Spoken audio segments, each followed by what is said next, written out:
이 시간 말씀의 제목은 마음의 뜰 안에입니다. 뜰이란 집안의 평평한 빈터를 의미한다는 사전적인 그런 뜻이 있는데요. 집안의 좌우나 안팎에 딸려 있는 빈터, 화초나 나무가 여기서 자라기도 하고요. 식물을 심기도 합니다. 비슷한 말로는 정원이나 마당이 있습니다. 우리 한국의 전통적인 가옥에는 항상 이 마당이 있었지요. 마당 뜰이 항상 있었습니다. 이 마당 안에는 하늘과 땅이 들어와 있고요. 사계절의 자연을 고스란히 담고 있어서 사계절의 변화도 볼 수 있는 공간이었습니다. 마당은 아이들이 뛰노는 공간이기도 하고요. 천막을 치면 이 공간은 방의 기능을 대신하기도 합니다. 빨래를 하고 농사를 지은 곡식을 말리기도 하고요. 음식을 하기도 하고 간이 부역식으로 하기도 하고 그리고 아이들 놀이를 어른들도 함께 하는 등 다양한 용도로 헤아릴 수 없을 만큼 다양한 변신이 가능한 공간, 유연한 공간이 우리네의 마당입니다. 우리 한국 전통의 이 가옥에 유연한 그런 기능이 다양한 생명을 공존하게 하는 생명 살림의 터전이라고 말할 수 있겠는데요. 사람이 살아가는 데 있어서 다양한 살림의 터전이 되어주는 그런 다양한 넉넉한 마당이 있었기 때문에 인간뿐 아니라 다양한 생명체들이 여기에서 살았지요. 그리고 한편으로 마당은요, 또 집안에 장례가 생기면 또 장례를 치르는 공간이 되기도 했습니다. 그래서 삶의 기능과 죽음의 기능이 공존하는 이러한 곳이 우리 한국인의 마당이고 뜰입니다. 우리 인간의 마음의 뜰 안에 그래서 무엇이 살고 있느냐에 따라서 생명을 살리기도 하고 생명을 죽이기도 하는 것을 보면 인간의 삶의 공간이자 죽음의 공간이기도 했던 우리 민족의 뜰, 우리 인간의 마음이 닮아 있다라고 생각이 됩니다. 그러나 우리의 마음의 뜰은 이에 비할 수 없는 더 큰 역할과 기능을 가지고 있는데요. 마음의 뜰은 무한한 창조가 가능한 그러한 세계이기 때문입니다. 무한한 상상력으로 누구든지 초대할 수도 있고 또 누구와 이야기할 수도 있지요. 누구든지 이야기할 수 있습니다. 이 세상에서 만날 수 없는 부모, 형제, 친구를 만날 수 있기도 하고요. 못다한 속내도 다 터놓고 이야기할 수도 있습니다. 마음의 뜰 안에는 내가 무엇이 될 수도 있고 아닐 수도 있지요. 마음에서는 재벌도 될 수 있고 대통령도 될 수 있습니다. 지금의 내가 가정과 사회에서 가진 여러 가지 무거운 짐들을 다 벗어버리고 새로운 누군가가 되어 볼 수도 있습니다. 지금의 나와는 다른 외모와 성격을 가진 그러한 사람이 또 될 수가 있습니다. 또한 마음의 뜰 안에는 벌써 무엇인가를 이루어내기도 하고 이미 무엇을 끝내버리기도 합니다. 치러야 될 어려운 시험이나 과제, 이 이후에 즐거운 삶이 가능한 곳이기도 합니다. 지긋지긋한 직장 상사의 사표를 수시로 던져보기도 하는 것이 마음의 뜰, 마음의 공간에서 있을 수 있는 일입니다. 시공간을 초월한 무한한 창조의 세계가 우리 안에 있는 것입니다. 창조주 하나님은 우리에게 이 마음의 뜰을 허락해 주시고 우리가 이 마음의 뜰을 어떻게 창조해 나가야 하는지 가이드를 해 주십니다. 인생의 방향을 제시해 주시고 행복의 길로 안내해 주시는 역할을 하나님은 우리에게 기꺼이 해주고 계시는데요. 자연을 통해서, 역사를 통해서, 그리고 무엇보다도 성경을 통해서 우리 마음의 뜰의 풍경이 어떠해야 하는지를 안내해 주고 있습니다. 그러면서 우리 마음의 뜰을 향해서 우리가 가진 무한한 이 창조의 세계의 한계를 정해 주셨습니다. 하나님은 아버지와 아들이라는 관계를 설정해서 친근한 가족 관계 속에서 아들의 안위를 지켜주고 싶은 아버지의 모습으로 우리의 마음의 뜰을 어떻게 가꿔야 하는지 말씀해주고 계시는데요. 이 내용이 잠언서의 첫 번째 주요 단락인 1장에서 9장까지의 내용입니다. 이 부분에서는 인간을 지혜나 어리석음 중 하나에 끌려다니는 그러한 존재로 묘사하는 특징이 있습니다. 여기에는 아들이 악에 대한 중독성을 피하고 지혜의 인생길, 올바른 인생길을 향해 걸어가면서 행복하게 살기를 원하는 아버지의 마음이 담겨 있습니다. 그래서 하나님의 사랑의 제안을 받아들인다는 것은 하나님 앞에 겸허하게 자신을 낮추고 하나님을 존중하고 경외하는 그러한 모습을 갖는다는 것을 의미하는데요.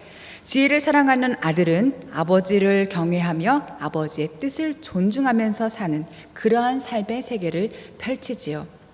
이것이 지혜로운 자가 되는 방법입니다. 그래서 아버지를 경외하는 자가 지혜로운 자가 되는 것입니다. 자녀를 사랑하는 아버지의 제안이 오늘 본문에 어떻게 담겨 있는지를 알기 위해서 앞서 10절에서 19절을 단락해서 하고 있는 이야기를 잠시 말씀드리면요. 여기서 아버지는 아들의 인생에 있어서 방향을 결정하는 지혜를 설명하기 위해서 길이라는 비유를 사용하고 있습니다. 먼저는 옳은 길을 걸으라 라고 인생의 방향을 정해주는 그러한 가르침을 주고 있습니다. 아버지는 정직한 길이라는 올바른 길을 제시하고 그리고 지혜로운 길, 올바른 길을 걷는 자가 얻을 유익을 설명합니다. 길에 대한 비유의 두 번째 예는 악인의 길입니다. 아버지는 악인의 길을 멀리하라고 경고하고 있지요. 정직의 길, 지혜의 길, 악인의 길, 이런 길과 대비되는 이 인생 길에 대한 비유에 이어서 오늘 우리가 읽은 20절에서 27절의 핵심 단어로는 마음이 등장합니다.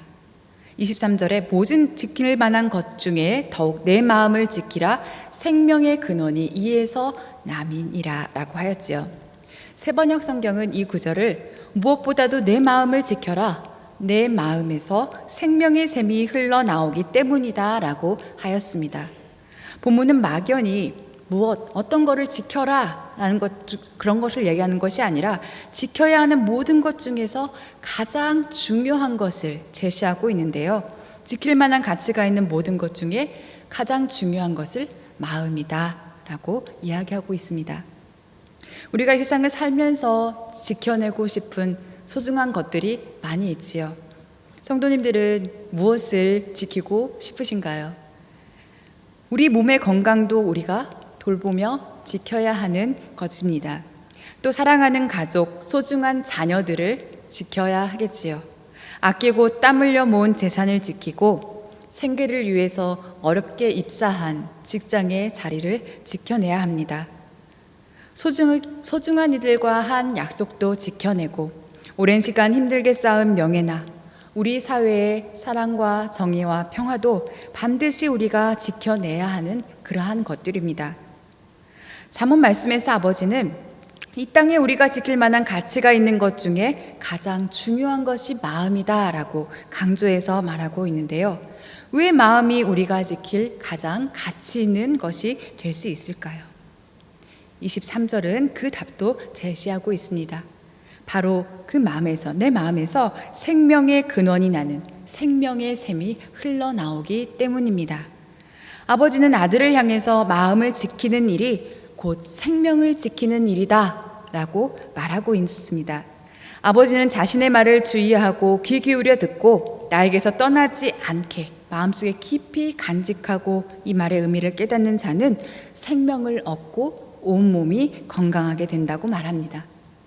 아버지가 이야기한 지혜의 길, 악인의 길에 대한 말을 주의 깊게 마음속에 깊이 간직하고 지키는 자가 누구일까요? 앞에서도 말씀드렸듯이 바로 아버지를 경외하는 자녀입니다. 아버지를 존경하지 않는 아들, 아버지를 경외하지 않는 자녀는 아버지의 말에 주의 깊게 듣지 않고 지키지 않습니다. 마음속에 깊이 간직하지도 않습니다. 아버지의 말을 마음에 새기고 깊이 간직하는 자녀는 아버지를 진정으로 사랑하는 자녀, 경외하는 자녀입니다. 아버지의 말이 생명을 얻게 한다고 했을 때 받아들이는 믿음의 자녀입니다. 따라서 하늘 아버지를 향해서 믿음의 길을 가는 자녀들은 아버지가 말한 지혜의 길과 악인의 길에 대한 사랑의 제안을 받아들이고 이 믿음의 마음을 지켜야 합니다. 왜냐하면 이 마음이 나를 살리는 생명의 근원이기 때문입니다. 우리 마음은 모든 생각과 사고의 중심 기관이지요. 그리고 마음은 인간의 삶과 양식과 결정을 이끌어내는 영혼의 중심이기도 합니다. 성경은 나의 생명을 지키는 방법이 곧 나의 삶을 지키는 방법이 곧 마음을 지키는 것이라고 말합니다. 나의 삶의 생명같이 소중한 것들을 지켜내는 방법이 곧 마음을 지키는 것이라고 말씀합니다. 나의 삶에 귀중한 가치가 있는 것들을 아름답게 지켜내는 최고의 방법이 마음을 지키는 것이라고 말씀하고 있는 것입니다. 마음이 다치고 상해 있으면, 마음이 병들면 육체의 건강이 나빠지는 것은 물론이고요. 나에게 소중한 것들, 가치가 있는 것들, 오랜 시간에 노력이 주는 기쁨과 즐거움들이 다 사라져 버립니다. 마음이 상해 있으면 어떤 맛있는 음식을 먹어도 맛이 느껴지지 않습니다. 마음이 상해 있으면 입술에서 나오는 언어가 아름답지 않습니다. 마음이 상해 있으면 아름다운 것들이 제대로 보이지 않고요. 귀담아 들어야 할 소리가 제대로 들리지 않습니다. 마음이 다치고 상하여 병들었으면 결국 판단력이 흐려집니다. 발 디딜 곳을 살피지 못합니다. 가야 할 길도 보이지 않고 들리지 않습니다. 내 마음을 지키지 못하면 옳은 길로 나아가지 못하고 지혜의 길, 생명의 길에서 멀어질 수밖에 없는 것입니다. 옳은 길에서 이탈은 좌우로 치우치는 악인들이 걷는 길을 의미합니다. 인생의 시간 속에 주어진 많은 선택의 갈림길에서 우리가 실족하여 사망에 이르지 않는 방법은 우리의 마음을 건강하게 잘 지키는 그러한 것이 필요합니다. 인생의 수많은 선택의 갈림길에서 마음을 잘 지키는 자만이 생명을 지킬 수 있습니다. 좌로나 우로나 치우치지 않는 이 마음, 그런데 이 마음은 어느 날 저절로 생겨지는 것이 아닙니다. 지혜와 어리석음 사이에 생사를 건 치열한 싸움이 있은 다음에 그 후에 싸움을 치르고 난 후에 참된 지혜의 길로 들어섰을 때에 이 마음을 지킬 힘이 생기고 지혜가 생기는 것입니다. 그럼 어리석음을 버리고 지혜의 길로 들어가는 마음의 뜰을 지키는 힘을 얻게 되는 싸움터는 어디일까요? 첫째는 입술의 싸움터입니다. 24절에는 구부러진 말을 내 입에서 버리며 삐뚤어진 말을 내 입에서 멀리하라 라고 말씀하고 있습니다. 세번역 성경은 이 말씀을 이렇게 번역하고 있는데요. 더러운 말을 버리고 거짓되고 남을 해치는 말은 입 밖에도 내지 말라. 정직한 입술, 정결한 입술이 우리의 마음의 뜰을 지킬 수 있습니다. 남을 해치는 말을 하는 입술을 가진 사람은 다른 사람은 해하는 것은 물론이고요. 자신을 해하게 됩니다. 그래서 다른 사람의 마음을 상하고 병들게 하는 말을 하는 사람은 건강한 생명력을 결코 가질 수 없습니다. 입술에서 나오는 언어가 우리의 마음의 뜰에 지진과 태풍을 일으키기도 하고 마음의 뜰에 향기로운 꽃과 평안의 기쁨의 샘을 넘쳐 흐르게도 하지요. 저와 여러분은 저마다 자신의 입술에 성결함을 깨트리는 유혹과 시험에 대항해서 싸워야 하겠습니다.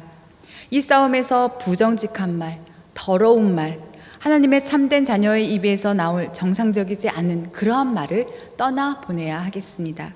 내 입술의 깨끗함을 지키는 훈련이 내 마음의 뜰을 아름답고 건강하게 지켜낼 수 있기 때문입니다. 둘째로 어리석음을 버리고 마음의 뜰을 지키는 힘을 얻게 되는 우리의 싸움터는 우리의 눈입니다. 25절 말씀에 내 눈은 바로 보며 내 눈꺼풀은 내 앞을 곧게 살펴라고 하였습니다. 여기서 눈과 함께 나타나는 이미지는 바로, 곧게입니다. 나의 눈이 똑바로 제대로 앞을 보아야 한다는 것입니다. 어떤 눈앞의 상황을 왜곡해 보거나 편견을 가지고 보거나 편협하게 보지 말고 바르게 보아라 라고 하는 것입니다. 우리는 지금 가정의 일들에 대해, 교회 안의 일들에 대해, 이 지역에서 일어나는 일들에 대해, 이 세상에서 일어나는 일들에 대해 바른 관심과 바르게 보는 그러한 눈이 필요합니다. 어린아이와 같은 나 중심적인 세계관을 가지고 있는 사람도 세상을 바로 보지 못합니다. 나의 이기심과 유익에서 우리 주변의 일들에 대한 관심이 출발하면 모든 상황과 문제들이 제대로 보이지 않습니다. 아니, 보이지 않습니다. 이미 잘못된 관점과 마음이 상황을 삐뚤어지게 보게 하기 때문입니다. 제대로 보지 못한다는 것은 제대로 된 방향으로 나아가지 못하는 것과 연결이 됩니다. 잘못된 이해와 해석이 잘못된 길에서 나오지 못하게 하는 그러한 결과를 초래합니다. 앞을 제대로 살피지 못할 수밖에 없기 때문에 점점 더 깊은 어둠 속으로 들어갈 수밖에 없습니다. 빛이신 하나님과 멀어지는 그러한 원인이 바로 여기에 있는 것입니다. 25절 말씀을 이렇게 번역하기도 하는데요. 한눈을 팔지 말고 똑바로 앞만 내다보아라. 가야 할 길을 향해 똑바로 보지 않고 한눈을 팔면서 보게 되면 어떻게 됩니까? 다른 길로 가게 되지요. 가야 할 길을 잃어버리게 되는 것입니다. 우리 눈이 똑바로 앞만 볼 수 있는 것은 하나님의 나라의 가치관과 이 세계관을 가지고 제대로 볼 때 가능한 것입니다. 성경에서 죄라는 단어가 바로 화살이 관역의 정중앙을 중앙으로 향해 가지 못하고 관역을 빗나가는 것, 중심을 빗나가는 것, 벗어나는 것을 의미한다는 걸 잘 알고 계십니다. 바로 보지 못한다라는 것은 하나님 나라의 가치관에서, 세계관에서 벗어나는 행동으로 이어집니다. 그러므로 어리석은 죄를 버리고 마음의 뜰을 지키기 위해서는 우리 하나님의 말씀이 가르치고 있는 그 가치관의 근거에서 하나님의 관점과 다른 것들, 다르게 왜곡되고 치우치고 비뚤어진 우리 자신의 관점과 싸워야 하겠습니다. 이 싸움은 내가 나와 주변의 일들을 어떤 시각에서 보고 있는지를 살피고 제대로 바르게 보고 있는지를 살피는 데에서 시작됩니다. 이런 시작과 노력이 시간이 지나면서 마침 우리 눈이 보는 것이 하나님 나라의 가치관과 중심, 세계관의 이 중심에서 벗어나지 않을 수 있는 것입니다. 그래서 하나님의 관점에서 보는 힘이 우리 안에 길러질 때 우리는 비로소 하나님이 원하시는 그 방향을 향해서, 그 뜻을 향해서 온전히 나아갈 수 있습니다. 셋째로 지혜의 길, 생명의 길로 들어서는 마음의 뜰을 얻게 되는 그러한 힘을 얻게 되는, 마음의 뜰을 지키는 힘을 얻게 되는 우리의 싸움터는 우리의 발이 가는 곳입니다. 26절에서 27절 말씀 보겠습니다. 내 발이 행할 길을 평탄하게 하며 내 모든 길을 든든히 하라. 좌로나 우로나 치우치지 말고 내 발을 악에서 떠나게 하라. 길이 인생을 의미한다면 발은 인생의 방향을 의미합니다. 본문은 바른 방향을 선택하고 나아가는 것은 바르게 행한다는 것을 의미합니다. 하나님의 뜻을 향해서 바른 길, 바른 인생을 가는 것을 말합니다. 그리고 이 바르게 행한 길을 가는 것이 인생을 평탄하고 모든 길을 든든하게 하는 그러한 것이라고 말하고 있습니다. 그래서 좌우로 치우치지 않고 악을 떠나게 하는 지혜로운 이 지혜의 인도를 따라서 균형 있는 삶을 나아가라고 권고하고 있습니다. 악에서 떠나 지혜의 길로 인도받은 삶은 이 땅에서는 하나님의 나라를 이루면서 살아가는 것을 의미합니다. 그리고 이러한 삶이 우리의 안전을 지켜준다라는 것이지요. 우리는 우리나라 안에 여러 가지 크고 작은 사건들 속에서 인명사고 소식들을 자주 접하고 있습니다. 피해를 사전에 예방할 수도 있고 피해를 줄일 수도 있었지만 제대로 된 법 규정을 준수하지 않고 이익과 편의 위주의 작은 그런 행동들이 많은 생명을 앗아가고 있는 것을 보고 있습니다. 명문대 위주 학연 지연의 인맥 속에서 실력을 갖추고도 청년들이 취업의 기회를 잊어버리면서 살고 있고요.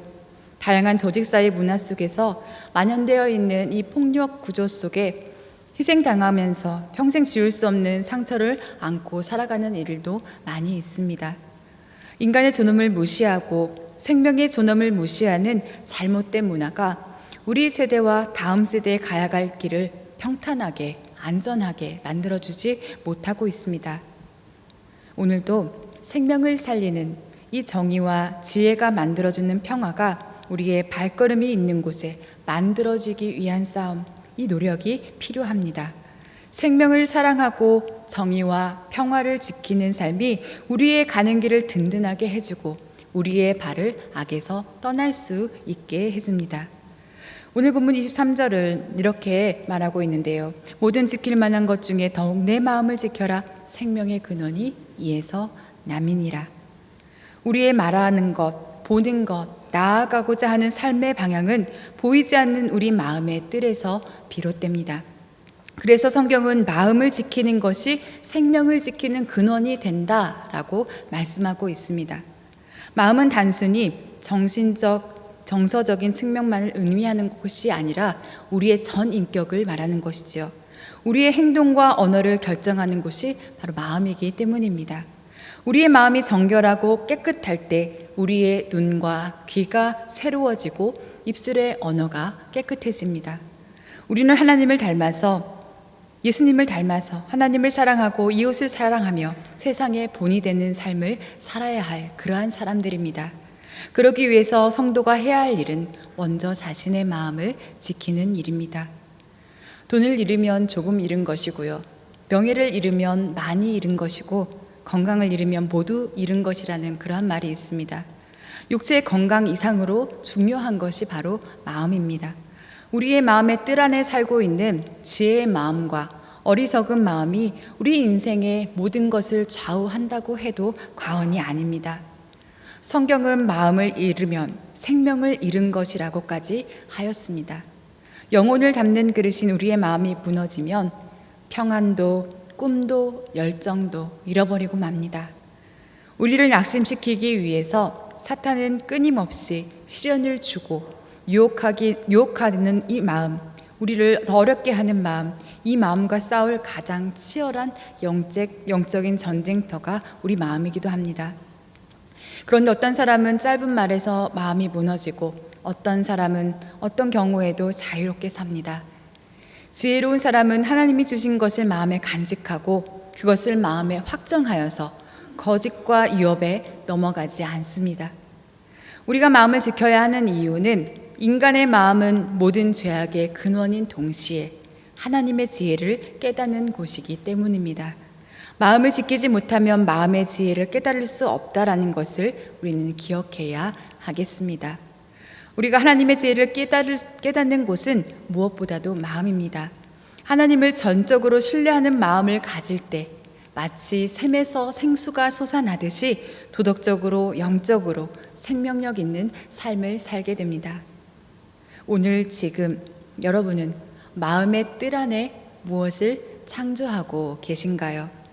마음의 뜰 안에 무엇을 심고 자라게 하고 키우고 또 앞으로 어떤 것들을 키울 것을 계획하고 계신가요? 내 마음의 주인인 나의 의지에 따라서 내 마음의 뜰의 형상은 달라집니다. 하나님의 형상을 닮은 우리 인간이 하나님 닮은 창조적인 능력으로 무한한 디자인이 가능한 곳이 우리 마음입니다. 소나기 속에서도 무지개를 뜨게 할 수 있고요. 태풍이 몰아치는 중에도 고요하고 잔잔할 수 있습니다.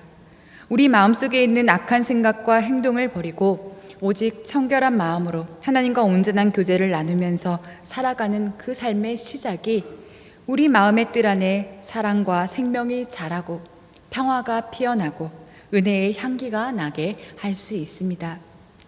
그래서 우리 마음의 뜰 안에 생명력이 넘치게 될 때 세상살이에 지친 영혼들이 나에게 잠시 기대고 쉴 수 있는 그러한 공간으로 마음의 뜰을 내어줄 수 있습니다. 세대를 초월하여 안아주고 함께 놀아줄 수 있는 즐거운 공간으로서의 마음의 뜰도 선물할 수 있습니다. 목마르고 배고픈 영혼을 가진 이들을 먹이고 마시게 하며 만족과 배부름을 줄 수 있는 풍요의 뜰을 제공할 수 있습니다.